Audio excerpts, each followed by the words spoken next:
आज कुछ important guest आ रहे हैं। नफीसा दोपहर में लंच का अरेंज कर लेना। कौन आ रहा है बाबर? मेरी बिजनेस फ्रेंड और उनकी वाइफ आ रही है। बादल कहाँ है? मुंजा के साथ है लॉन में। अच्छा चलो अच्छा है घर में ये बाबर सभी बोलते हुए कमरे से चले गए मगर नफीसा बेगम का दिल हौलने लगा। शान से अल्लाह का वास्ता गेट खोल दो। मेरा क्या कसूर है यार? सनम मुसलसल दरवाज़ा बजा भी रही थी और रो भी रही थी। शानज़ी घर तो आ चुकी थी मगर ना तो किसी से बात कर रही थी न कमरे से बाहर निकल रही थी। जवाद साहब अपनी इकलौती बेटी की हालत देखकर बिस्तर से लग चुके थे। इनकी वो बहन जिसे उन्होंने बेवगी में सहारा दिया, इनकी रवैया, इनकी आंखें बदल चुकी थी। जवाद साहब आंखें मूंदे लेटे थे जब इनकी बहन इनके कमरे में दाखिल हुई। भाई साहब मुझे आपसे एक ज़रूरी बात करनी थी। हाँ बोलो नाइला। भाई साहब कंपनी की तरफ से मुराद को घर मिला है। आज शाम हम लोग वहीं शिफ्ट हो रहे हैं। अच्छा अच्छा अच्छा चलो अच्छी बात है। भाई साहब एक और बात कहनी थी। जवाद साहब का दिल जिस बात से डर रहा था वही बात इनकी बहन ने कह दी। भाई साहब पूरे मोहल्ले को पता चल चुका है कि शांति के साथ क्या हुआ है, इसलिए वो खुल के कहो नाइला क्या कहना चाह रही हो। भाई साहब मुराद ने इनकार कर दिया है शांति से शादी करने को। अब जवान औलाद है, मैं इसके साथ ज़बरदस्ती कर नहीं सकती। इस वजह से ये रिश्ता भी आप ख़त्म समझे। ये बोल के नाइला बेगम रुकी नहीं बल्कि चली गई, ये जाने बगैर कि इनके भाई की आंखों से आंसू जारी थे। सनम ने जैसे तैसे करके शांति से दरवाज़ा खुलवा लिया था मगर अंदर जाके जब इसने कमरे के साथ साथ शांति की हालत देखी तो उसे रोना आ गया। शांति मेरी जान बस कर दो, क्यों कर रही हो अपने साथ ऐसा? सनम सब कुछ ख़त्म हो गया, पैसात ने सब ख़त्म कर दिया। हो सकता है शांति जो तुम बीएम के बारे में सोच रही हो ऐसा वैसा ना हो। यानी तुम्हें मेरी बात पे भरोसा नहीं था ना? मुझे अगवा करवाने वाला बेज़ात था। शांति ने काफ़ी गुस्से में ये बात कही थी। मुराद तो तुमसे मोहब्बत का दावेदार था तो क्यों छोड़ गया तुम्हें इस हालत में अकेला, ये जानते पूछते कि इसे इस वक्त तुम्हें इसकी सबसे ज़्यादा ज़रूरत थी। मुराद चला गया शांति इस घर से हमेशा हमेशा के लिए। सनम की बात पे शांति सनम के गले रख के फूट फूट कर रो दी। तुम जानते हो बेज़ात तुम क्या बोल रही हो? हाँ मलका मुझे पता है, बस तुम्हें जो मैं कह रहा हूँ तुम वो करो। मगर बेज़ात वो छोटी है तुमसे बहुत, तो क्या हुआ, मैं कौन सा 60-65 का हूँ? जवाद साहब नहीं मानेंगे बेज़ात और ना शान से, वो मेरा काम है मलका जवाद साहब को मनाना। तुम बस परसों इनके घर चलने की तैयारी करो। ये कहकर बेज़ात ने कॉल कट कर सनम को मिलाई। जॉन काफ़ी देर से हीर का वेट कर रहा था मगर वो नहीं आई। जॉन अफसरदा था वहाँ से जाने लगा जब पीछे से हीर ने से पुकारा। जॉन अपने नाम की पुकार पे जॉन पलटा था। इसने हीर को मुस्कुरा के देखा मगर जॉन की नज़र हीर के हाथों पे थी जहाँ इसने जॉन की दी हुई रिंग पहनी थी। जॉन ने हीर के हाथ में अंगूठी देके इसे गले लगाया मगर 2 सेकंड में हीर से अलग होके कहा, हीर तुम काँप क्यों रही हो? हीर ने बहुत मुश्किल से अपने आंसू रोकते हुए कहा, कभी किसी ने स्पेशल फील नहीं करवाया, सोचा नहीं था कि मोहब्बत का एहसास इतना हसीन होता है। हीर बोल कर मुस्कुराने लगी और जवान इसके लफ्ज़ों में कहीं खोया। आगे बढ़कर जवान ने इसके माथे पे अपने लब रखे उसके आंसू साफ करते हुए कहा, तुम्हारा साथ किसी नेमत से कम नहीं मेरे लिए हीर। सोचा नहीं था कि कभी किसी लड़की से सच्ची मोहब्बत हो जाएगी, पहली नज़र का प्यार हो जाएगा। हीर ने भी इसे कमर से थाम लिया था। आने से शुरू से होके आने पे ही ख़त्म थी मेरी दुनिया दुनिया। जवान कुछ भी करेगा, डांटेगा, मार भी लेगा मगर कभी भी मुझे धोखा मत दीजिएगा, मैं बर्दाश्त नहीं कर पाऊँगी। हीर के बोलने पे जवान के अल्फाज ख़त्म हो गए थे। इसने अपनी गर्दन हाँ हिलाई और इसे अपनी बाहों में और मजबूती से थाम लिया। बाबर साहब के दोस्त नुमान साहब की फैमिली आ चुकी। खुशगवार माहौल में खाना खाया जा रहा था। मुंजा सबके दरमियान नहीं थी क्योंकि आज अस्पताल में इमरजेंसी हो गई थी। नुमान साहब वक्फे वक्फे से बादल से कोई ना कोई सवाल कर रहे थे। नुमान साहब की मिसेस हाजरा बेगम नफीसा और निदा बेगम से बातों में लगी थी मगर वक्फे वक्फे से बादल पर निगाह डाल रही थी जबकि इनकी बेटी सारा मुकम्मल खामोश थी। जाओ बादल बेटा, सारा को लॉन में ले जाओ, यहाँ बड़ों में बैठी बोर हो रही है। नहीं अंकल मैं सही हूँ। सारा तो हल्का सा एहतजाज किया मगर अपने बाबा के घूरने पे वो बाजिल के साथ लॉन में आ गई। बाजिल को भी अपने बाबा की बात थोड़ी अजीब लगी मगर इसने कोई ख़ास रिएक्ट नहीं किया। सारा खामोशी से लॉन में ठहर रही थी। बाजिल और वो दोनों खामोश थे जब बाजिल ने इस अफसरदा लड़की को देख के कहा, ऐसी खामोशी रहती हैं या आज ही ज़्यादा खामोश है? नहीं ऐसी बात नहीं, मैं ज़्यादा बातचीत नहीं करती। क्या मसरूफ़ियात की है आपकी आजकल? बादल खुद भी कंफ्यूज हो रहा था सारा के साथ, इसलिए वो अपनी जेब में डालने के लिए वो सारा से बातों में लग गया। थोड़ी देर बाद वो लोग लौट में आए तो सारा की मम्मी ने इसे सोफे पे बिठाया तो सफ़ीना बेगम ने इसे लाल दुपट्टा उड़वा दिया। इससे पहले बादल को समझदार बाबर साहब ने इसे रिंग देकर सारा को पहनाने को कहा। बादल को लगा इसको ऊपर ऊपर घर गया। इसके कदम डगमगाए थे। इसने आंखों में आंसू लिए बेयकीनी सी कैफियत में बाबर साहब की तरफ देखकर नफ़ी में गर्दन हिलाई। बाबा मैं ये नहीं कर सकता, मेरी इज़्ज़त का तमाशा नहीं बनाना सबके सामने। इस लड़की को देखो, खामोशी से अपने माँ बाप के फैसले के आगे सर झुका दिया और तुम वो ख़याल नहीं मेरा। ये पकड़ो अंगूठी और पहनाओ सारा को। बादल ने एक शिकवा भरी नज़र सफ़ीना बेगम पे डाली तो निगाह झुका गई। फ़हीम साहब हाजरा बेगम भी गुमसुम खड़े थे। इन्हें अंदाज़ा नहीं था कि बाबर साहब ऐसा कुछ करेंगे। बादल किसी लाश की मानस सारा के बराबर में बैठ गया। सफ़ीना बेगम ने बादल का हाथ पकड़ के इसे सारा को अंगूठी पहनाई। तभी किसी चीज़ गिरने की आवाज़ पे सब दरवाजे की तरफ मुतवज्जा हुए, जहाँ हुंजा साकिन नज़रों से ये मंजर देख रही थी, जिसके हाथ से बादल के लिए लाया हुआ गिफ्ट ज़मीन बोस हो चुका था। एक झटके से वो पिल्लर से लगी थी। हाजरा बेगम जो अपनी बेटी के दिल की हर बात जानती थी, दौड़ती हुई हुंजा तक पहुंची और उसका हाथ थाम के बादल और सारा के पास लाई। हुंजा ने बहुत मुश्किल से अपने हाथ से इन दोनों का मुंह मीठा किया और एक्सक्यूज़ करके कमरे में चली गई। बाबर साहब ने नुमान साहब को, जो कि काफ़ी मशकूक नज़रों से हुंजा को देख रहे थे, इनका शक दूर करने के लिए बोल पड़े। असल में बाज़िर और हुंजा बहुत अच्छे दोस्त हैं। आज बादल की मम्मी ने ये बात इससे हुंजा से छुपाई, जभी वो नाराज़ हो गई। ओह अच्छा अच्छा अच्छा। बाबर साहब के कहने पर नुमान साहब ने सुकून का सांस लिया। शानज़ेब जवाद के आपको बगदाद राजपूत से 1 करोड़ हक़ में सिक्का राजुल वक्त निकाह कबूल है। शानज़ेब ने एक नज़र अपने बाबा की तरफ देखा, जिनकी आंखों में सिर्फ इल्तिजा थी। शानज़ेब ने बहती आंखों के साथ निकाहनामे पे दस्तखत कर दिए। फैज़ान के प्रपोज़ल पर जवाब सब काफ़ी हैरान थे, मगर इनकी बीवी के समझाने पे उन्होंने बिना शानज़ेब की मर्ज़ी जाने हाँ कर दी। बहुत ज़्यादा सादगी से ये निकाह हुआ था, जिसमें सिर्फ शाहजहाँ बेगम की फैमिली शामिल थी। फैज़ान की तरफ से दिए गए जोड़ों में शानज़ेब दुल्हन बनके बहुत हसीन लग रही थी, मगर शानज़ेब को वो सबका फ़न जैसा मालूम हो रहा था। शानज़ेब न सनम से कोई बात की और ना रुखसत होते हुए उससे गले लगी। बजाज मैंशन में कदम रखते शानज़ी की आंखें हैरत से खुल गई, क्योंकि ज़िंदगी में इसने कभी इतना बड़ा घर नहीं देखा था। ना इसने ये सोचा था कि इसका इस्तेमाल दुल्हन बन के ऐसा होगा। बजाज उसे छोड़ के जा चुका था। नगमा बेगम ने इसको गले लगा के इसका इस्तकबाल किया। नूरा मासी के ज़रिए इसके कमरे में पहुंचाया गया। शानज़ी ने जब कमरा देखा तो बहुत ही शानदार फर्नीचर से फर्निश था। सामने दीवार पे बिज़ात की बहुत बड़ी तस्वीर लगी थी। पूरे कमरे में जगह जगह रेड रोज़ के बुकेट थे, मगर शानज़ी का दिल कर रहा था कि इस कमरे को आग लगा दे। अचानक दरवाज़ा खुला और बिज़ात अंदर आया। बिज़ात कमरे में आया तो वो आईने के सामने बैठी ज्वेलरी उतार रही थी। वो तिरछी निगाहों से बिज़ात का आना कमरे में देख चुकी थी। बेशक वो नीली आंखों वाली आज बहुत ज़्यादा हसीन लग रही थी दुल्हन बनके, मगर बिज़ात जिसको अब सिर्फ नफ़रत थी, इससे सिर्फ नफ़रत। बिज़ात ने इसके पीछे आके इसके कंधों को सख्ती से थामा। 2 पल के लिए से निगाह उठा के सामने देखा, मगर फ़ौरन निगाह झुका गई जब बिज़ात ने तंजिया इसके कंधे पे और दूर देखकर पूछा, कैसा लग रहा है एक बच्चे के बाप से शादी करके? अफ़सोस हो रहा होगा ना?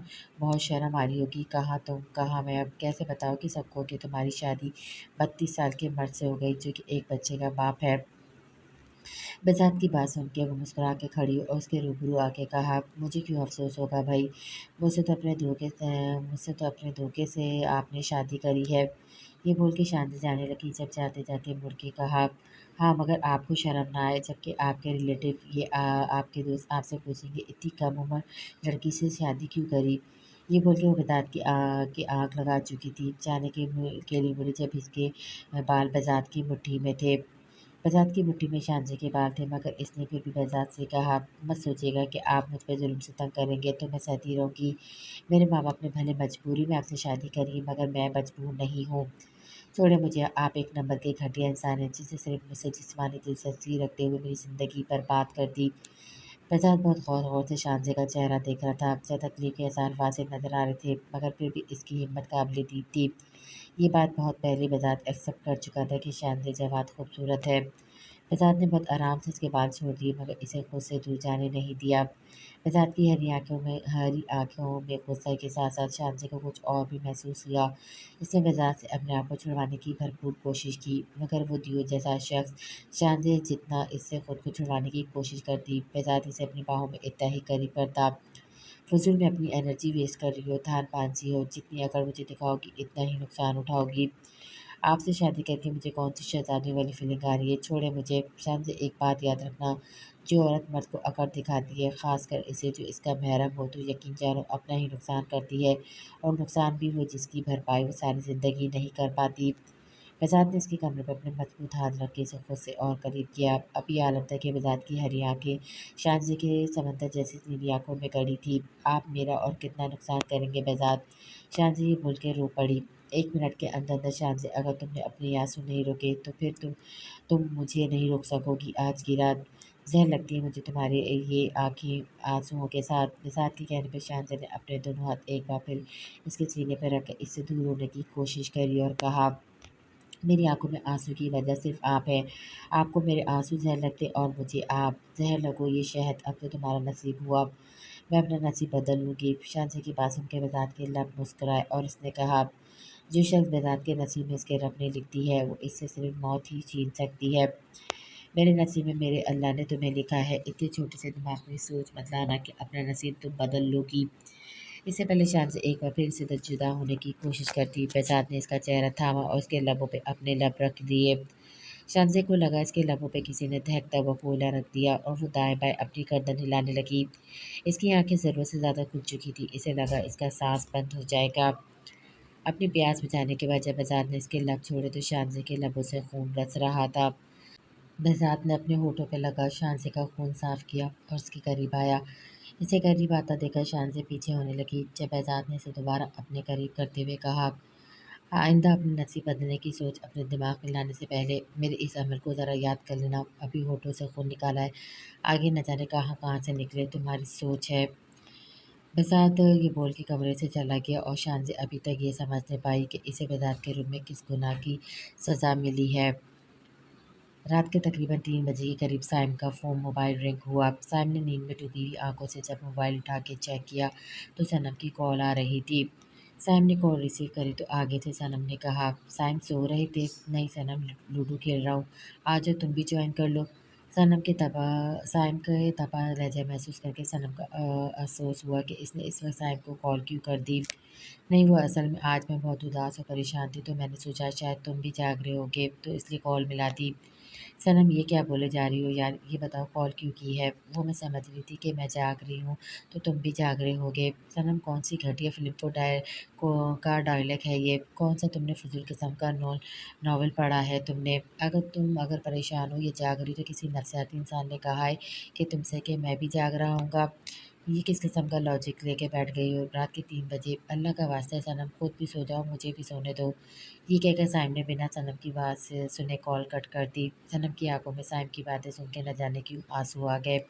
इससे पता था कि कहीं कि जब दो लोग एक दूसरे से मोहब्बत में मुबतला हो तो एक की परेशानी, इसकी उदासी दूसरे को पता चल जाती है। मगर यहाँ तो साइम की बातें सुन के सनम को लगा इसने गलत पढ़ा शायद। बाबा आपने किससे पूछ के मेरी शादी की डेट फिक्स कर दी? मैं सारा से शादी करना नहीं चाहता। मैं आपको बोल रहा हूँ, मैं उनजा से मोहब्बत करता हूँ। बादल की बात सुन के वाजिद साहब ने गुस्से में इसको देखा और कहा, मैं भी तुम्हें बता चुका हूँ कि सारा भी मेरे घर की बहू बनेगी। मुंजा अच्छी है, बहुत अच्छी, मुझे अजीज़ है, मगर इससे ज़्यादा मुझे मेरी मेरी ज़बान अजीज़ है, जो मैं नुमान से कर चुका हूँ। मेरी ज़िंदगी गुजारने का मुझे पूरा हक है बाबा। माँ-बाप का भी इतना ही हक होता है अपनी औलाद पे कि वो इसके लिए अच्छा फ़ैसला करे और मैं फ़ैसला कर चुका हूँ। मगर मुझे आपका फ़ैसला कबूल नहीं बाबा। तो ठीक है फिर तो तोड़ दो मुझसे अपना हर ताल्लुक, जो दिल में आए वो करो। मगर इतना याद रखना मेरे मरने पे भी तुम्हें हक नहीं होगा कि मेरा जनाज़ा देख सको। बाबा ये आप क्या बोले जा रहे हैं? पापा साहब की बात पे बाजिद एकदम चीख पड़ा। वही जो तुमने सुना और तुम जानते हो तुम्हारा बाबा ज़बान का कितना पक्का है। जो करना सोच समझ के करना।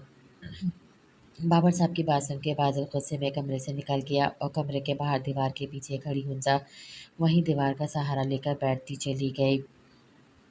कुछ दिन और रुक जाते अज़हर भाई, नहीं वहाँ जाके सारा बिज़नेस वाइंड अप करना है। अब आऊँगा तो हमेशा के लिए आऊँगा, क्या पता सामने रहूँ तो शाहजहाँ माफ़ कर दे, सनम का दिल भी मेरी तरफ से साफ़ हो जाए। इंशाल्लाह भाई सब ठीक हो जाएगा। निम्रा भी भाज के गले लगी और कहा, एक बार और खुशबू से रब्ता करो भाई, मुझे यकीन है तुम्हें माफ़ कर देगी। नहीं निम्रा, जब तक मैंने इसका ख्याल नहीं किया तो आज वो मेरा ख्याल नहीं करेगी। छोड़ो एक दफ़ा इसे देख लिया, बस अब सुकून से मर सकूँगा। वहाँ साहब को देखे निमरा बेगम रो पड़ी। एक तो तुम्हारे आंसू बिल्कुल सामने रखे होते हैं। अजय साहब ने इसके कंधे पे अपनी बाहें फैलाते हुए कहा, एक बात बोलूँगा वहाँ, जब किस्मत आपको एक और मौका दे तो अपनी मोहब्बत को हासिल करने का, तो वो मौका गंवाना नहीं चाहिए। रूठी ज़रूर है खुशबू भाभी, मगर मैं गारंटी से कह सकता हूँ वो आज भी तुमसे मोहब्बत करती है, और इस बात का सबूत इनका इंतज़ार है जो अभी तक वो तुम्हारा कर रही थी। अज़हर भाई की बात पे वहाँ साहब तंजिया मुस्कुराया, कहा, साफ कहा इसने कि अब वो किसी और को अपनी ज़िंदगी में शामिल करके दिखाएगी मुझसे। वाह भई वाह! और तुमने खामोशी से ये बात मान ली। इनकी अगर ऐसा करना होता तो वो कब की कर चुकी होती। तुम्हें खाली वो अपनी ज़िद दिखा रही है, और एक मशवरा है मेरा तुम्हें, अगर महबूब को मनाने के लिए थोड़ी बदमाशी करनी पड़े तो कोई मज़ायका ही नहीं। अज़हर साहब की बातें वहाँ साहब मुस्कुरा के इनके गले लगे और कहा, ट्राई करता हूँ वरना बदमाशी छोड़े हुए ज़माना हुआ। वहाँ साहब की बात पे अज़हर साहब का कहमा गुजा। शानज़े की आदत थी फ़जर में उठने की, इसलिए वो फ़जर में उठ गए। उठते के साथ ही इसकी नज़र जब सामने पड़ी तो बज़ात उल्टा-सीधा सोफ़े पे सोया था। सब करके आप शराफ़त तो चेक करो इसकी, जिनकी सोफ़े पे जाके सो गया। शानज़े ने बज़ात को देखते हुए गुस्से में अपने बाल लिपटते हुए कहा, नमाज़ पढ़ के वो थोड़ी देर नीचे आ गई।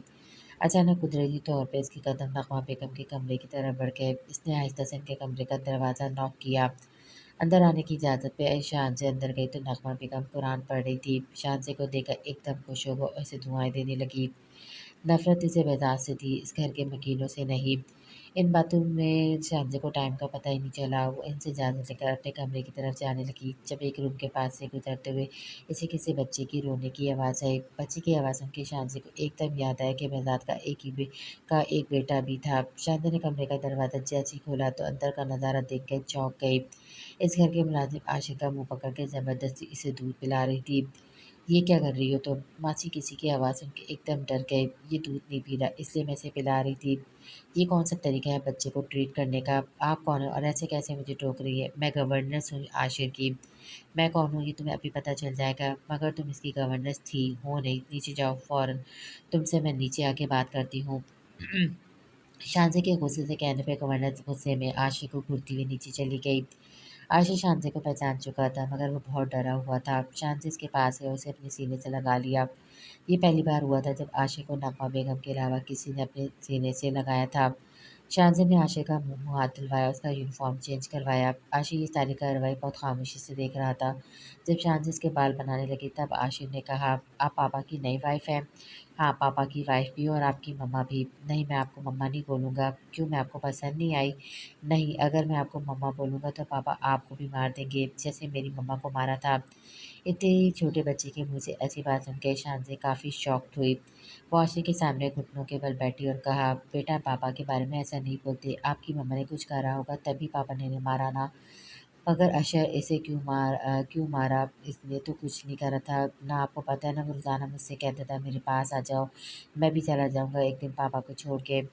आशिर की बातें सुन के शानज़ी की आँखों से आँसू बहने लगे। नहीं बेटा, ऐसा नहीं कहते। आप चले जाओगे तो मेरा दोस्त कौन बनेगा?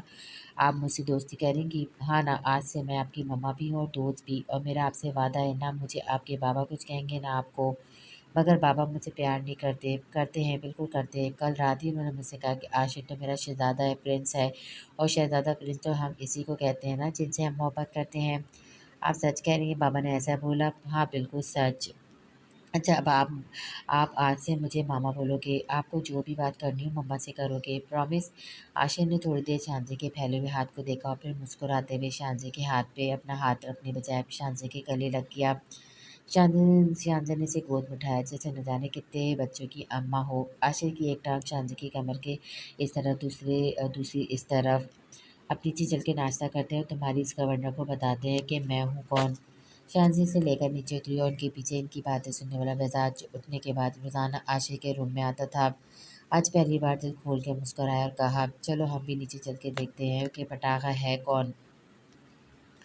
इज़्ज़त से अपना सामान आशिक़ के कमरे से निकालो और चलती फिरती नज़र आओ यहाँ से। नाश्ते की टेबल पर शानज़ अपने हाथों से आशिक़ को नाश्ता करवाते हुए इसकी गवर्नेंस को बोल रही थी, मैं क्यों जाऊँ, मैं कॉन्ट्रैक्ट पे हूँ। बहज़ाद साहब ने 5 साल का कॉन्ट्रैक्ट किया है मुझसे। आप हैं कौन? ऐसे कैसे मैं जाऊँ? मैं मिसेज़ बहज़ाद राजपूत हूँ। शानज़ी के जुमले या नाश्ते की टेबल पर आते बहज़ाद के कदम पल भर के लिए रुके थे। आशिक़ मेरा बेटा, और जिस तरह तुमने इसे डरा के इसकी शख्सियत को मजरूह किया है, मेरा बस न चले तो तुम्हें कुत्तों के आगे डलवाऊँ। चलो निकले यहाँ से, उठाओ अपना बोरिया बिस्तर। सर ये देखिए ये क्या बोल रही है मैम मुझे। इस गवर्नर जब बेसात को आते देखा तो उसके आगे रोना धोना शुरू कर दिया। बेसात को देख के शान से थोड़ा डरी थी। इसे ये डर था कि कहीं वो गवर्नर के सामने इसकी बेइज्जती ना कर दे। मगर बेसात ने जो बोला वो शानजे के लिए भी काफ़ी शौक था। तुमने सुना नहीं मिसेस बेसात ने क्या कहा? आप अभी यहाँ से जाएं, आपका सामान आप तक पहुँच जाएगा।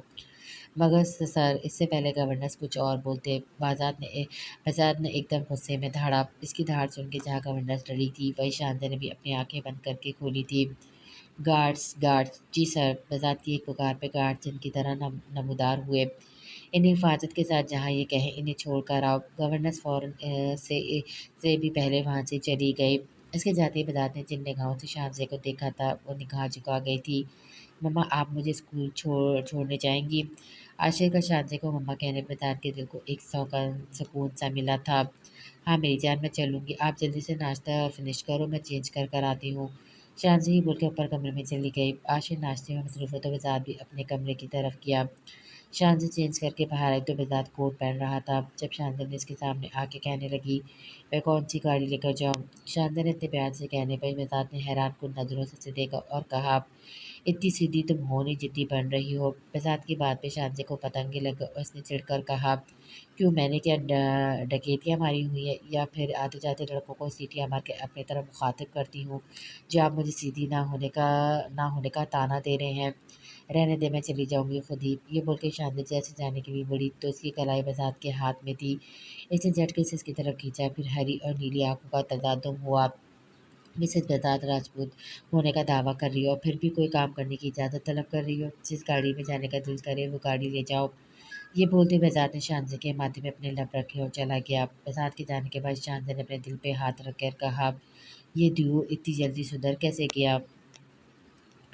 जॉन माशा से खड़े होकर बातें कर रहा था जब हीर ने दूर से इन दोनों को देख लिया था। जॉन ने हीर को देख के हाथ हिलाया और मगर वो पलट गई। शायद तुम्हारी गर्लफ्रेंड को तुम्हारा मुझसे बात करना पसंद नहीं आया। जॉन माशा की बात पे कुछ बोला नहीं और तेज तेज चलकर हीर तक पहुंचा। जॉन की सांस बहुत स्पीड में चल रही थी। यार मैंने तुम्हें हाथ हिलाया, तुम पलट के क्यों गई? कोई रिस्पॉन्स नहीं दिया? क्या रिस्पॉन्स दूँ? चाहे बात करें अपनी इस माशा ताशा से। हे तो तुम जेलिस हो रही हो? जॉन ने एकदम से रोक के इसका रुख अपनी तरफ मुड़कर कहा। एक तो एक हफ्ता बाद अभी शक्ल दिखा रहे हो, ऊपर से मुझसे मिलने की बजाय इस माशा से बात कर रहे हो। अरे अरे इतना गुस्सा क्यों कर रही हो? ना कोई कॉल ना कोई टेक्स्ट, अचानक गायब हो गए और अब आए हो तो सीधा माशा से बातों में लग गए। तो गुस्सा नहीं आएगा तो क्या प्यार आएगा आप पर? अच्छा इधर आओ, मेरी बात सुनो, ज़रूरी बात करनी है तुमसे। मैं नहीं आ रही, चाहे माशा को बताएं। हीर सीरियस बात है, आ रही हो या नहीं? जॉन के लहजे में अफसरदगी थी जिसे सुन के हीर चौंकी थी। जॉन ने हीर का हाथ थामा तो इसने कोई ख़ास रिएक्ट नहीं किया और खामोशी से इसका हाथ थाम के चलने लगी। जॉन ने अपने सामने हीर को बिठाया, इसके गले लग के अचानक रोने लगा। हीर ने जॉन को रोता देखा तो घबरा गई और परेशानी के आले में पूछने लगी, क्या हुआ है? जॉन इधर देखें मेरी तरफ, प्लीज़ रोए नहीं, मेरा दिल बंद हो जाएगा। प्लीज़ बताएं क्या हुआ है, क्यों रो रहे हैं आप? हीर हमारे दरमियान जो पिछले 1 महीने से जो रिलेशन था इसे भूल जाओ हीर। हीर एकदम चीखकर इसका कॉलर पकड़ के गुस्से में कहा, अगर ये मजाक था तो बहुत घटिया मजाक था, मैं इसके लिए आपको कभी माफ़ नहीं करूँगी। जुआन ने उसके हाथ आहिस्ता से अपने गिरबान से हटाया और कहा, मैं अपने साथ साथ तुम्हारी ज़िंदगी बर्बाद नहीं करना चाहता। हीर बात समझो, मैं मेरे साथ टाइम पास किया है। हीर अब के चीखने की बारी जुआन की थी। मैंने टाइम पास नहीं किया, ये लो पढ़ो। जुआन ने अपने बैग में से कुछ निकाल के हीर को दिया, जिसे पढ़ के वो साकिन रह गई। मुझे ब्रेन ट्यूमर है। हीर 1 हफ्ते पहले पता चला मुझे, कब किस वक़्त मेरी साँसें बंद हो जाएगी कुछ पता नहीं। मैं तुम्हारे साथ अपनी पूरी ज़िंदगी गुज़ारना चाहता था हीर, बहुत बहुत बहुत मोहब्बत करता हूँ तुमसे। बोल के जॉन ने रोते हुए हीर का चेहरा थाम लिया। मगर मैं खुद गर्ज़ हो गया था, मगर अब मुझे समझ आ गई, अब तुम्हारे और मेरे रास्ते अलग हैं हीर। नहीं जॉन ऐसा मत कहें, कोई ना कोई हल निकल आएगा। कोई हल नहीं पाया। नहीं, पापा सब जगह रिपोर्ट दिखा चुके हैं, अब तो बस मौत का इंतज़ार है हीर। मेरे लिए तुम अपनी ज़िंदगी बर्बाद मत करो, तुम्हें अच्छा से अच्छा लड़का मिल जाएगा। नहीं जुआन, मेरी ज़िंदगी अब कोई दूसरा शामिल नहीं हो सकता, आपकी जगह मैं किसी को नहीं दे सकती। हिंद ने रोते रोते पहली बार जुआन को खुद से गले लगाया, फिर कर लो मुझसे निकाह कल। क्या? हाँ हीर, मेरे बच्चे बचे कुछ लम्हे तुम्हारे साथ महरम बन के गुजारना चाहता हूँ। मगर जुआन में ऐसे कैसे? हीर के जवाब में जुआन हल्का सा मुस्कुराया, वहाँ से चला गया। हीर खुशबू क्या आपको जान एहजत से 2 लाख हक में सिक्का और राजुल वक्त वक्त निकाह कबूल है। रात भर सोचने के बाद इसने फैसला किया वो जान से कल निकाह कर लेगी, महरम बन के इसका ध्यान रखेगी। इसे यकीन था इसकी यानी इसकी बात समझेगी। इसकी दोस्त सिदरा ने इसका साथ दिया। इसे यकीन था हीर जो कर रही है सही कर रही है। कबूल है, कबूल है, कबूल है। ज़ुआन और हीर का निकाह हो चुका था। हीर ने एक बार बहती आंखों से अपने बराबर में बैठे ज़ुआन को देखा था। सिदरा और ज़ुआन के एक दो दोस्त इस निकाह में शामिल थे। ये ज़ुआन का ही फ्लैट था। फिलहाल इसने अपने पेरेंट्स से भी ये बात छुपाई थी। रेड कलर के सिंपल से सूट में हल्का सा मेकअप करे हीर ज़ुआन को बहुत हसीन लग रही थी। इन दोनों को आज रात अकेला छोड़ दिया गया था। यकीन नहीं आ रहा था हीर तुम मेरी बन गई हो। यकीन तो मुझे भी नहीं आ रहा ज़ुआन, बस अब मैं आपका ध्यान रखूँगी, इंशाल्लाह आप बहुत जल्द ठीक हो जाएँगे। हीर के बोलने पर ज़ुआन इसे देखता रहा, फिर अचानक इसके लबों को चूम लिया। हीर ने इसे अपने आप से अलग करके कहा, ज़ुआन ये गलत है। क्यों गलत है हीर? बीवी हो तुम मेरी, मुझे जीने दो ये लम्हा, क्या पता ये लम्हा ही मेरी ज़िंदगी बढ़ा दे। मगर ज़ुआन, अगर मगर कुछ नहीं, आज रात तुम खुद को मुझे सौंप दो। ये बोल के ज़ुआन ने इसके लबों को एक बार फिर चूमा, इसका दुपट्टा उतार के साइड पे रखा। ज़ुआन प्लीज़, हीर प्लीज़, आज मुझे नहीं रोको, हम कोई गलत काम नहीं कर रहे। ज़ुआन ने अपनी शर्ट उतारी और हीर पे चूम किया। लाइट बंद होते ही ज़ुआन ने हीर को चूमना शुरू कर दिया। गले पे अपनी लब रख दी। ज़ुआन ने इसके हाथ पे अपने हाथों में दबा लिए थे। हीर की बस सांसें चलने की आवाज़ें आ रही थी। ज़ुआन इस पे अपना प्यार भरपूर तरीके से निछावर कर रहा था। हीर ने ज़ुआन के कंधों को मजबूती से थामा हुआ था। हीर के पूरे जिस्म पे ज़ुआन कब्जा कर चुका था। इसने हीर को इतना चुमा कि हीर की सांसें तेज़ चलने लगी। जवान अज़हर हीर खुशबू से ताल्लुक़ जोड़ चुका था, इससे अपना हक़ वसूल कर चुका था। जब इसने हीर की आंखों से बहने वाले आंसू पे अपने लब रखे थे, पूरी रात जवान हीर को अपने अमल से बता रहा था वो इससे प्यार करके कितना पुरसुकून है। सुबह हीर की आँख खुली तो इसका सर जवान के सीने पे था। इसने आहिस्ता से अपने कपड़े उठाए और फ्रेश होने चली गई। मगर जब फ्रेश होकर बाहर निकली तो ज़ुआन इसे नज़र नहीं आया। वो कमरे से बाहर निकल के टीवी लॉन्च तक गई, मगर वहाँ का नज़ारा देखकर इसके मुंह से खाली निकला। ज़ुआन ज़ुआन माशा के लबों पे झुका इसे चूम रहा था। हीर को देखकर इसने और शिद्दत से माशा के लबों को चूमना शुरू कर दिया। देखते देखते ज़ुआन के ग्रुप के सारे लड़के लड़कियाँ जमा हो गए। रॉबर्ट और उसका ग्रुप भी आ गया था। हीर को लगा वो अगली अगली सांस नहीं ले पाएगी। ज़ुआन धीरे से चलता हुआ हीर के पास आया और कहा, वैसे अब पता तो चल गया होगा तुम्हें पूरी रात के मैं मर्द हूँ या खदड़ा। जवान के लफ्ज़ पे हीर के कदम लड़खड़ाए थे। इसने दीवार का सहारा लिया। जब रॉबर्ट ने इसे शर्त जीतने की मुबारकबाद देने के साथ साथ $50,000 भी दिए। उफ़, क्या क्या नाटक करना पड़ा तुम्हें खाली अपने बिस्तर तक लाने के लिए। हीर मैडम बहुत उड़ रही थी ना यूनी के पहले दिन। यूँ तुमने मेरी जीन्स को निशाना बनाया था। जवान ने गुस्से में हीर के बालों को अपनी मुट्ठी में लिया। मगर हीर इसकी नज़र साकिन थी जो ज़यान पे गड़ी थी। इसके चेहरे पे कहीं भी तकलीफ़ के आसार नहीं थे, वो बस साकिन थी। वैसे हो तुम बहुत हॉट, मज़ा आया कल रात। ज़यान ने इसके बालों को छोड़ते हुए कहा। माशा ने आगे बढ़कर इसे एक ज़ोरदार थप्पड़ मारा, फिर भी हीर की नज़रें ज़यान पे से नहीं हटी। वो किसी लाश की तरह इस जगह से जाने लगी जब ज़यान ने कहा, आज कोई हंगामा नहीं करोगी? वैसे जीन्स मेरी है। क्या ये तो पूरी रात तुम्हें मैंने अच्छे से समझा दिया है, मगर ये बात भी सुनती जाओ, मैं सिर्फ़ माशा से मोहब्बत करता हूँ। हीर ने फिर भी कुछ नहीं कहा और खामोशी से वहाँ से जाने लगी। जब ज़ुआन ने फिर इसका रास्ता रोका और कहा, आज मारोगी नहीं मुझे? मैं तो सोच रहा था आज गड़गड़ाओगी मेरे आगे। हीर ने एक नज़र ज़ुआन को देखा और अपने आँसू को साफ़ करते हुए कहा, मैंने अपना मामला अल्लाह पे छोड़ा। आपने मुझसे बदला लिया, मगर मैंने मोहब्बत की थी आपसे। गिड़गिड़ा के भी आपने मुझे दुत्कारना है तो अपने अल्लाह के आगे ना गड़गड़ा लूँ। बस इतना कहूँगी, अपनों के अलावा किसी पे भरोसा नहीं करना, परदेस में किसी से मोहब्बत नहीं करना। हीर के कदम लड़खड़ा रहे थे, मगर वो फिर भी वहाँ से चली गई बिना ज़ुबान से कुछ भी शिकवा किए। नीता बेगम ने जब बादल की मंगनी का बताया तो इतरत काफ़ी शॉक्ड हुई। इसे फ़ौरन उनसा का ख़्याल आया। नंबर तो वो ले आई थी। उनसा का बात भी तकरीबन वो रोज़ ही करती थी, मगर कभी लगा नहीं इसकी बातों से कि वो इतनी दुख व तकलीफ़ से गुज़र रही हो। अच्छा इतना तुम देख लेना रात के खाने की सेटिंग हल्का-फुल्का जो बनाना चाहो। बिलास तो मिशन पे है, जब मिशन पे होता तो कई-कई दिन घर नहीं आता। सुबह जाने से पहले कॉल आई थी इसकी। जी मम्मा, इधर थोड़ी परेशान से अपने कमरे में जाने लगी जब निदा बेगम ने इसकी परेशानी भांपते हुए कहा, क्या बात है इधर तुम कुछ परेशान लग रही हो? नहीं मम्मा, वो मैं तो समझती थी 3-4 दिन से घर नहीं आए, उसने फॉल हो रहा था इसलिए घर नहीं आए, मगर मुझे नहीं पता था वो मिशन पर गए हैं। अरे बेटा परेशान मत हो, तुम्हें इसलिए नहीं बताया होगा कि तुम परेशान ना हो जाओ, आ जाएगा 1-2 दिन में। इतर खामोशी से अपने कमरे में चली गई। इसका इरादा शावर लेने का था। इसने अलमारी खोली, अपने कपड़े निकाल के जैसे ही पलटी, कुछ दिख जाने पे वो दोबारा अलमारी की तरफ मुतवज्जा हुई। कुछ चाबियाँ थी, इसे चाबियाँ हाथ में ली और गौर से देखने लगी। इसे नहीं याद आया कि इस कमरे में ऐसा कोई लॉक है जिसकी चाबियाँ हों सिवाय। कुछ याद आने पे तुरंत अपने कपड़े बेड पर फेंके और चाबियाँ उठा के अलमारी में बने बिलाज के खाने की तरफ बढ़ी। इसका खाना खोला तो वहाँ एक सेफ था। इधर ने इसकी सेफ खोली तो वहाँ इसकी काफ़ी चीज़ें थी, कुछ पैसे थे, कुछ फाइल्स थी, एक बॉक्स भी था। इतरत ने जैसे ही वो बॉक्स खोला, पहली नज़र इसकी जिस चीज़ पे पड़ी वो वही शर्ट थी जिस पे इतरत ने इंक गिराई थी। इतरत ने वो शर्ट उठा के देखी तो उसके नीचे जो था वो देखते ही इतरत की आंखों से आंसू गिरने लगे। इसकी और बिलाज की बहुत सारी पिक्स थी। यूनी के टाइम की एक पिक्स देके इतरत ने इस पे हाथ फेरा जिसमें बिलाज इतरत की गाल पे ज़ोर से किस कर रहा था और ये पिक अंजुम ने ली थी। इतर ने सारी चीज़ें देख के सेफ और अलमारी बंद की और फ्रेश होने चली गई। रात में इसके पास बजात की कॉल आई जिसे सुनते इसने भरपूर शिकवा किया। सनम इसे शान से और बजात की शादी के साथ मुराद की असलियत भी बता चुकी थी। ज़्यादा इतरारी शादी के बाद बजात के शिकवे पे इतरत ने दोबूदी जवाब दिया। आपका अपने बारे में क्या ख्याल है? मैं याद नहीं है आपको निकाह करते हुए? यार जानती हो तुम किन हालात में निकाह हुआ? अब देखो कल वलीमा है तो कॉल करी है ना तुम्हें, आ जाओ कल सुबह की फ़्लाइट से। बीएम मैं नहीं आ सकती, निदा आंटी कल आई हैं, आज मैं इन्हें बोल दूँ जाने का, अकेली नहीं छोड़ के मैं जा नहीं सकती, फहाज भी घर नहीं आ रहे 2-3 दिन से। मैंने निदा बाजी से कंफर्म करके तुम्हें कॉल करी है, कल सुबह की फ़्लाइट से तुम आ जाना, शाम की फ़्लाइट वापस चली जाना। ये मेरा काम है तुम्हें वापस पहुँचाना, कोई कपड़े वगैरह रख के मत लाना, तुम्हारा और शानज़ी का ड्रेस मैं रेडी करवा चुका हूँ, बस आने की करो।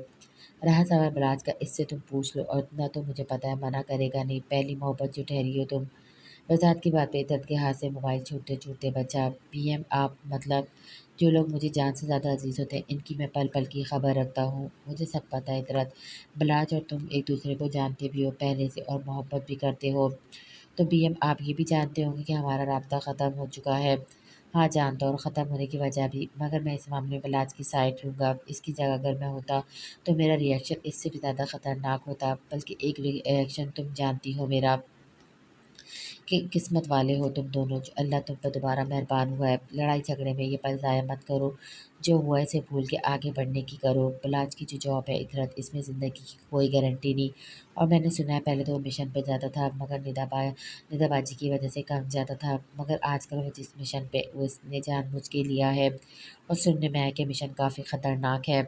बहरहाल तुम्हें समझाना मेरा फ़र्ज़ था, तुम बलाज से बात करके पूछ लो। सुबह 8 बजे की टिकट कंफर्म कर दी है मैंने, तुम्हारी 1 घंटे बाद टिकट तुम्हें मिल जाएगी। बजाज की कॉल रखने के बाद इतरत अपने और बिलाज के रिश्ते पे गौर व फ़िक्र करने लगी। इसने हिम्मत करके व्हाट्सएप पे बिलाज जो सलाम का टेक्स्ट किया था। हीर सिदरा की गोद में सर रख के बेतहाशा रोई थी, मगर एक बार भी इसे ज़ुबान को बददुआ नहीं दी। सिदरा भी इसके साथ इसका दर्द बाँट रही थी, मगर जो कल रात हीर और ज़ुबान के दरमियान हुआ, इसे लेकर सिदरा काफ़ी डरी हुई थी, मगर वो कर भी क्या सकती थी। हीर तुम पागल हो गई हो, ऐसा मौका फिर नहीं मिलेगा। सिदरा अगर यहाँ रही तो वो नज़र आए, इसे देखना नहीं चाहती। मैं अब बस नहीं बनना इंटीरियर डिज़ाइनर बस, ये बोल के हीर एक बार फिर रो पड़ी। खुशबू आंटी को क्या बोलूँगी वापस जाके, क्यों आ गई लंदन से पढ़ाई छोड़ के? वो मुझे नहीं पता सिदरा कि आगे मेरे साथ न जाने क्या हो, मगर मैं फ़िलहाल यहाँ से वापस जाना चाहती हूँ। आज 3 दिन हो गए थे हिंसा को अस्पताल में। इसने अपनी दिन-रात की ड्यूटी लगाई हुई थी, और वजह थी बादल। वो बादल का सामना करना नहीं चाहती थी। वो जानती थी जब बादल इसके सामने आएगा तो वो बिखर जाएगी। सारा और बादल का साथ इसने किस्मत का फ़ैसला समझ के कबूल कर लिया था। मगर आज जब इसकी मम्मा की कॉल आई थी, इनके इसरार पर वो घर के लिए निकल रही थी।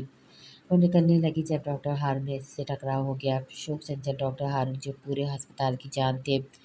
अरे शोख हसीना कहाँ चल दी? हुंजा जो अपने केबिन में अपना सामान समेटती थी, नफ़ी में सर हिलाते हुए बोल पड़ी। डॉक्टर हारून शर्म कर ले, थोड़ी किसी एंगल से आप डॉक्टर नहीं लगते। हाय अब हमने क्या अपनी अदाएँ दिखाई हैं जो आप हमें शर्म करने का बोल रही हैं? हारून के मुँह बना के बोलने पे हुंजा बेसाख्ता हँस पड़ी। हुंजा अपने सामान समेट के बाहर निकली तो हारून भी इसके पीछे-पीछे आया। इसका इरादा अभी और हुंजा को तंग करने का था, मगर नर्स के औज़ार देने पर वो पलट गया। मुंजा बाहर निकली तो बादल को अपना मुंतज़िर पाया। मुंजा ने बिना कोई बहस किए बादल की गाड़ी में बैठने में आफियत जानी, क्योंकि बादल के चेहरे के एक्सप्रेशन से अंदाज़ा गया था कि वो बहुत गुस्से में है। मुंजा की गाड़ी में बैठते बादल ने गाड़ी तेज़ी से आगे बढ़ा दी। गाड़ी एक घर पे जाके रुकी जो हरगिज़ इन लोगों का नहीं था। बादल ने गाड़ी से उतरकर मुंजा की तरफ का दरवाज़ा खोला, इसका हाथ पकड़कर तेज़ी से इसे अपने साथ अंदर ले गया। ये किसका घर है बादल? हम यहाँ क्यों आए हैं? बादल ने इसकी किसी बात का जवाब नहीं दिया, बल्कि इसके हाथ में सामने टेबल पर रखा बॉक्स लिया और चेंज करने को कहा। ये क्या है और मैं चेंज क्यों करूं? मुंजा के जवाब में बादल ने से कहा, हमारा निकाह है 10 मिनट के अंदर। तुम्हारा दिमाग ख़राब हो गया बादल? मैं ऐसा कुछ नहीं करूँगी। मुंजा मेरे पास वक्त नहीं है, बहस नहीं करो, चेंज कर आओ। मुझे घर जाना है, ये फजूल का तमाशा बंद करो। मुंजा मैं आज इस घर से तभी निकलूँगा और तुम्हें भी तभी जाने दूँगा जब हमारा निकाह होगा। मैं अपनी जान ले लूँगी मगर निकाह नहीं करूँगी तुमसे। तुमसे तायापुर ने तुम्हारी मंगनी कर दी है, अगले 3 हफ्तों में शादी है तुम्हारी। मैं नहीं करूँगा सारा से शादी। सुना तुमने? वो तुम्हारा मसला है, मगर मैं इस तरह अपने माँ बाप की इज़्ज़त नीलाम करके अपने बाप को इसके भाई के सामने शर्मिंदा करके निकाह नहीं करूँगी। भूल जाओ मुझे बादल, सारा ही तुम्हारा नसीब थी। हंसा ने अचानक बादल का चेहरा थामते हुए कहा, मैं सारा से शादी नहीं करूँगा, मगर आज ऐसा ज़रूर कुछ कर लूँगा कि तुम मुझसे निकाह करने पर राज़ी ज़रूर हो जाओगी। ये कहते बादल ने बिना हंसा को मौका दिए इसके लबों पे अपने लब रख दिए। हंसा अपने हाथ पाँव चलाने लगी, मगर बादल पे जुनून सवार था। हंसा को पाने का एक यही रास्ता इसे देखा, हंसा का नाम अपने नाम से जुड़ने का। हंसा ने अपने आप को पूरी ताकत से बादल से छुड़वाया और कहा, बादल पागल हो गए हो? क्यों हमारी मोहब्बत का तमाशा बना रहे हो? तमाशा बन चुका है हंसा, खामोशी से मेरे पास आ जाओ। बादल इस वक्त हंसा को कोई जानवर मालूम हो रहा था। इसने वहाँ से भागने में आफियत जानी। जैसे ही वो भागने लगी बादल ने फिर इसे काबू किया और ज़मीन पर से धक्का दिया। इस पे झुके बादल ने इसके हाथों को काबू किया और उसकी गर्दन पे झुके जा बजा चूमने लगा। बादल के हाथ उनजा के जिस्म के हर हिस्से में चल रहे थे। उनजा जोर जोर से रो रही थी, मना कर रही थी बादल को, मगर बादल पे जुनून सवार था। जैसी ये हदें क्रॉस होने लगी बादल ने हुंजा के सीने पर से इसकी शर्ट हटानी चाहिए। वहीं हुंजा बोल पड़ी, तुम्हें मेरी कसम बादल, अब अगर तुमने इससे ज़्यादा कुछ किया। बादल के हाथ वहीं रुके। हुंजा ने जब देखा कि बादल रुक चुका है तो इसने अपने ऊपर से बादल को धक्का दिया और फ़ौरन खड़ी हुई। अपना दुपट्टा उठा के उड़ा तो बादल भी फिर इसके रास्ते में आया। इसकी आंखें ज़रूरत से ज़्यादा सुर्ख हो रही थी। यहाँ से नहीं जा सकी तुम हुंजा। ये कह रहा था कि हुंजा ने एक ज़ोरदार थप्पड़ बादल के मुंह पे मारा और उसका कॉलर पकड़ कर कहा, मुझसे गलती हुई जो तुम जैसे हवा से मोहब्बत करी। मेरी इज़्ज़त के आगे मेरी मोहब्बत भाड़ में गई। सुना तुमने? आज के बाद अगर मेरे पास पास भी दिखाई दिए आस पास भी दिखाई दिए तो जान ले लूँगी खुद की सना। सुना तुमने? ये कह के हुंजा ने बादल को धक्का दिया तो वो भी चीख पड़ा, मैं मर जाऊँगा हुंजा, तुम्हारे बगैर मोहब्बत करता हूँ तुमसे यार। ये बोलते हुए बादल घुटनों के बल बैठ के रोने लगा, मगर हुंजा ने इसे ऐसे ही रोता छोड़ा और फुसकी घर से निकल गई। हुंजा घर से निकलकर तेज-तेज सड़क पे चलने लगी। इसकी आंखों से तेजी से आंसू जा रहे थे। इसे अंदाज़ा नहीं था बादल के साथ ऐसा भी कर सकता है। किससे वजूह है? ऐसा क्यों? बेज़बान सा है ये जहाँ है। हुंजा इससे पहले किसी टैक्सी को रोकती बादल एक बार फिर उसके सामने अपनी गाड़ी लेकर आ गया, मगर वो गाड़ी से नहीं उतरा। इसने गाड़ी के पीछे का दरवाज़ा हुंजा के लिए खोल दिया। सुनसान सड़क की गाड़ी भी इक्का-दुक्का चल रही थी। हुंजा ने फिर भी बादल की गाड़ी का रुख नहीं किया। वो आगे चलने लगी। जब बादल गाड़ी से उतरकर इसके पास आया, गाड़ी में बैठो हुंजा, अपनी शक्ल गुम करो, पैदल चली जाऊँगी घर, मगर तुम्हारे साथ नहीं जाऊँगी। बैठ जाओ हुंजा, मुझे और मत सताओ। बादल ये बोल के रोने वाला हो गया, मैं सता रही हूँ तुम्हें? दिमाग की जगह पे तुम्हारा क्या बकवास कर रहे हो? अच्छा ठीक है, जो चाहे सज़ा दे लो, बस गाड़ी में बैठ जाओ, मैं बाहिफ़ाज़त तुम्हें घर छोड़ दूँगा। फिर जो चाहे मुझे सज़ा देना, अभी बैठ जाओ प्लीज़। बादल का लहज़ा इसकी आँखें इसकी ये हालत पे बयान कर रही थी। हुंजा खामोशी से इसकी गाड़ी में बैठ गई। बलाज का मिशन कामयाब हुआ था। वो घर लौटने की तैयारी कर रहा था। इसके मोबाइल पे पिप हुई तो इसने मोबाइल चेक किया। इधर का मैसेज देखे इसने इसको डायरेक्ट वीडियो कॉल मिला दी। इधर जो नमाज़ पढ़ के बैठी अपने नंबर पर बलाज की वीडियो कॉल देख के इसने कुछ देर सोचा। कॉल एक बार आके बंद हो चुकी थी। दोबारा कॉल आने पे इसने कॉल उठा ली। इधर को सामने देखे बलाज कुछ पल ठहर सा गया। नमाज की तरह दुपट्टा बांधे वो सीधी इसके दिल में उतर रही थी। वालेकुम सलाम। बलाज ने इसके सलाम का जवाब इसके रूबरू आके दिया। खैरियत, आज मैसेज आया तुम्हारा? बलाज ने अनजान मन के पूछा जबकि इसकी थोड़ी देर पहले बजाज से बात हो चुकी थी। वो आपसे इजाज़त लेनी थी। किस चीज़ की? बीएम का वलीमा है कल। बीएम कौन? बहजाद मामू, इन्हें मैं और सनम बीएम कहते हैं। अच्छा तो मैं चली जाऊँ? मुझसे इजाज़त लेने के लिए कॉल करी है तुमने? बलाज ने इसे घूरता हुआ कहा, जी। इतरत ये कह निगाह झुका गई। ठीक है, चली जाओ। कल सुबह की फ़्लाइट है, शाम तक वापस आ जाऊँगी। और बलाज जानबूझ के इसके बाद इसी की बात को तवलील दे रहा था, ये जानते हुए कि वो इसे वीडियो कॉल से घबराती है। कुछ नहीं। इतरत ने अपने बालों हाथों की उँगलियाँ आपस में मोड़ते हुए कहा, ओके, ध्यान से जाना। ये बोल के बलाज कॉल कट करने लगा जब इतरत बोल पड़ी, आप कब वापस आएँगे? कुछ पता नहीं, क्या पता कभी वापस ना आऊँ। वैसे भी तुम्हें तो सुकून होगा, मैं नहीं हूँ। बलाज ने कह के कॉल कट कर दी। बलाज के ऐसे कहने पे इतरत की आंखें भीगने लगी। अभी तो तुम आए हो साइम, फिर जा रहे हो? सनम, काम भी तो करना है। अच्छा, इधर आओ, दूर क्यों बैठी हो? साइम इसे अपने एक दोस्त के फ्लैट पे लाया था मिलने के लिए, क्योंकि इसने स्नो पे मिलना सनम को पसंद नहीं था। साइम ने झटके से अपनी तरफ खींचा और उसके लबों पे झुक गया। सनम ने इसे पीछे धकेलना चाहा, मगर नाकाम रही। साइम ने इसे इसके गले को चूमना शुरू कर दिया। देखते ही देखते उसकी शर्ट नीचे करके कंधों पे अपनी लब रख लेगा। सनम को ये सब थोड़ा अजीब लगा। इसने फ़ौरन झटके से साइम को खुद से दूर किया और एकदम खड़े होकर कहने लगी, साइम, ये सब शादी के बाद, अभी नहीं प्लीज़। साइम, सनम, मैं मोहब्बत करता हूँ तुमसे, शादी भी करूँगा। भरोसा नहीं है तुम्हें मुझ पे? भरोसे की बात नहीं है। भरोसा नहीं होता तो यहाँ अकेली नहीं आती तुम्हारे साथ। बस ये सब अब शादी के बाद। अब उठो, मुझे घर छोड़ो, शाम में बीएम का वलीमा है। सनम के कहने पर साइम ने गुस्से में गाड़ी की चाबी उठाई और फ्लैट से निकल गया। पूरे रात से साइम ने इससे बात नहीं करी। सनम को घर के पास छोड़कर साइम गुस्से में वहाँ से चला गया। सनम को अंदाज़ा हो गया था कि वो नाराज़ हो गया है, मगर इसे ये भी यकीन था वो इसे मना लेगी। इधर उधर हिम्मत करके जहाज़ में बैठ तो गई थी, मगर अभी से डर लग रहा था। एक तो वो अकेले सफ़र कर रही थी, ऊपर से जहाज़ उड़ने वाला था। इसने अपनी आंखें कस के बंद करी और जहाज़ की सीट को मजबूती से थाम लिया। जब इसके हाथ में किसी ने हाथ रखा, इतरत ने डर के अपनी आंखें खोली। अपने बराबर में बैठे बिलाज को देखकर जो इतरत को इग्नोर किए बैठा था, इतरत ने हैरान किन नज़रों से इसे देखा और पूछा, आप भी कराची चल रहे हैं बीएम के वलीमे में? इतरत की किसी बात का जवाब बिलाज ने नहीं दिया। वो खामोशी से आंखें मूंद कर सीट से टेक लगा ली। सुबह बिलाज ने भी इसे आने को कहा था, और अगर वो ना भी आता तो इसे एक ज़रूरी काम से कराची जाना था। जहाज ने जैसी उड़ान भरी, इतरत ने बिलाज के हाथ पर अपने हाथ को और दबाव डाला। बिलाज ने टेक ऑफ करते इतरत पे से अपना हाथ हटा लिया। कराची एयरपोर्ट पर बतात के गार्ड्स पहले से गाड़ी के साथ खड़े मौजूद थे। इतरत को उनके साथ बिलाज ने रवाना किया और खुद एक ज़रूरी काम से चला गया। शुक्रिया यार बिलाज, तू इतनी दूर से आया, मम्मा को ब्लड देने आया है। अरे नहीं सलीम, तू दूर से, और आंटी मेरी माँ जैसी हैं यार। शुक्रिया निकर, चल अब मैं चलता हूँ। आंटी का ध्यान रखना, ओके। बिलाज अस्पताल से निकलने लगा जब इसका नाम किसी ने पुकारा। बिलाज अपने नाम की पुकार पर मुड़ा तो जैन खड़ा था। जैन की शक्ल देख के एक बार फिर बिलाज के ज़ख्म हरे हो गए। वो जैन को इग्नोर करके जाने लगा। जब जैन अपनी स्ट्रिक के सहारे तेज तेज चल के बिलाज तक पहुँच के इसे रोका। शायद पहचाना नहीं तूने मुझे बिलाज, जो दोस्त बन के दगा करते इनकी शक्ल भूलने के काबिल नहीं होती है। 2 मिनट प्लीज़, कहीं बैठ के बात करते हैं, प्लीज़ इनकार मत करना। तुझे लगता है जैन आज भी हमारे दरमियान कोई बात होगी? प्लीज़ बिलाज। जैन के लहजे की इल्तिजा सुन के बिलाज इसके साथ एक कॉफ़ी शॉप पे गया। जैन ने 2 कॉफ़ी का ऑर्डर दिया और कहा, आज अल्लाह ने मेरी सुन ली बिलाज, कब से दुआ मांग रहा था कि एक बार तुम मिल जाओ तो मैं अपने दिल का बोझ उतार लूँ। कैसा बोझ?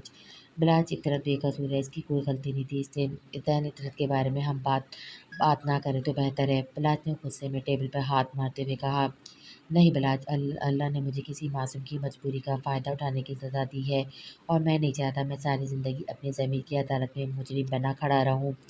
इसके बाद जैन ने यूनी में हुआ सारा वाक़या बिलाज को सुना दिया कि किस तरह इस इतरत को फ़ोर्स किया। जैन के मुँह से सच सुन के बिलाज की आँखों से आँसू गिरने लगे। जैन, तुझे अंदाज़ा नहीं तूने क्या करा है। इस चीज़ की मैंने बहुत भयानक सज़ा दी है। इतरत को बीवी होने के बावजूद इसके साथ जानवर जैसा सलूक किया है। बिलाज ने अपना सर अपने हाथों में गिरा लिया। क्या इतरत से शादी हो गई तेरी? या इलाही तेरा शुक्र है। बिलाज ने इसने खाली तेरी इज़्ज़त की खातिर इस दिन वो सब किया। वो तुझसे मोहब्बत नहीं, इश्क करती है। प्लीज़ अब इसके साथ कुछ गलत नहीं करना। और ये देख, मैं हाथ जोड़ के तुझसे माफ़ी माँगता हूँ। कहे तो तेरे पाँव पकड़ लूँ। ज़ैन ने वाक़ई में बिलाज के पाँव को हाथ लगा लिया। ये क्या कर रहा है यार? बिलाज ने इसे सीने से लगाया तो ज़ैन भी बिलक पड़ा। मुझे माफ़ कर दे बिलाज, तुझसे दोस्ती तोड़ के कभी मुझे दोस्त नहीं मिला।